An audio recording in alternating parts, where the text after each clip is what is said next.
पिता की मृत्यु का प्रतिशोध लेने के लिए दर दर भटकता रहा, कई बार पकड़ा गया। उन्हीं हथियारों के सहारे उसने हत्या का प्रयास, लूट, डकैती जैसी करीब 1 दर्जन घटनाएं की।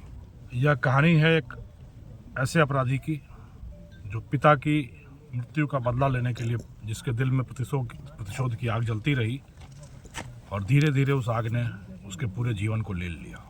प्रतिशोध पूरा हुआ या नहीं हुआ यह तो वही बता पाएगा, और उस आग में उसका पूरा जीवन होम हो गया। हत्या का, पिता की मृत्यु का बदला लेने के लिए उसने हथियार चलाना सीखा, हथियार बनाना सीखा, और हथियार से बदला तो नहीं ले पाया पर बहुत सारे पैसे कमा लिए। उससे भी संतुष्टि नहीं हुई तो पितरों की संतुष्टि के लिए, पितरों की आत्मा की संतुष्टि के लिए, अपनी आत्मा की संतुष्टि के लिए जादू टोना सीखा। खुद के जीवन में शांति आई या नहीं आई ये तो नहीं मालूम, पर दूसरों को जीवन में शांति लाने के नाम पर बेवकूफ़ बनाने का धंधा चल निकला।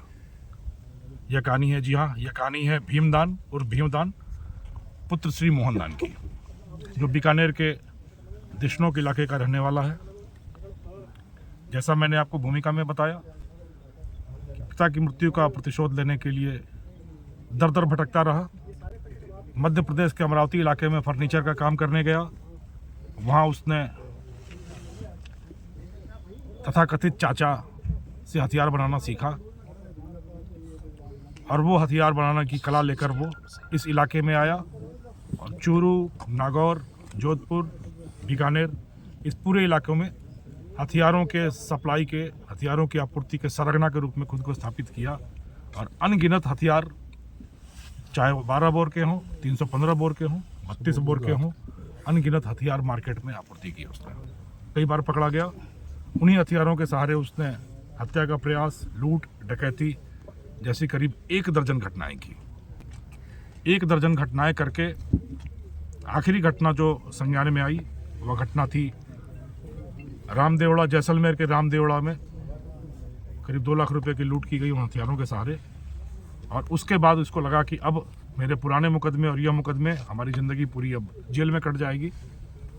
तो इसने शांति और स्वांग का रूप धरा और नासिक, महाराष्ट्र के नासिक के मर्म पर्वत इलाके में जाकर जादू टोना सीखना शुरू किया। करीब 2.5 साल तक उसने यहाँ पर जादू टोने, अघोरपंथी, झाड़ फूंक सीखा। और उसके बाद से आकर चूरू, नागौर, खासकर घुटन, जोधपुर ग्रामीण, बीकानेर के इलाकों में कई जगह अपनी धुनी बनाई, खूब चेले बनाए और भीमदान बन गया भैरवगिरी बाबा। मैं वो वीडियो भी दिखाऊंगा आपको कि किस तरीके से भैरवगिरी बाबा बनकर वो अघोरपंथी, जादू टोना, झाड़ फूंक करके लोगों को वश में करता रहा, शांति के नाम पर पैसे कमाता रहा, दक्षिणा लेता रहा और अपनी पहचान छुपाकर एक नई जिंदगी जीता रहा। पर कहते हैं कि कानून के हाथ बहुत लंबे होते हैं, ये कहते नहीं है, सिर्फ दिखता भी है। और उसी की परिणति यह है कि एक बार फिर वह कानून के शिकंजे में आ गया। करीब 5 साल फरार रहा। पुलिस जिस तरीके से साइक्लोना टीम उस तक पहुंच पाई वह भी बड़ी एक नाटकीय कथा थी। यह अपराधी बड़ा शातिर था। इसने मोबाइल यूज़ करना बंद कर रखा था, मोबाइल अपने पास रखना बंद कर रखा था। जो भी जजमान होते थे या उनके पास पहुंचता था, जजमानों के फ़ोन से ही, जजमानों से ही फ़ोन कराता था और जो भी संपर्क सूत्र स्थापित करने होते थे स्थापित करता रहता था। काफ़ी समय से इसकी धुनी घुटन इलाके में थी। इसकी सुगंध पाकर, यूँ कहिए गंध पाकर, साइक्लोना टीम इसके पीछे काफ़ी समय से घूम रही थी। घुटन के एक जजमान के माध्यम से हमारी टीम ने भी अपने जीवन में कोई समस्याएं बताई और उन समस्याओं के निवारण के लिए बाबा की शरण में जाने की बात आई।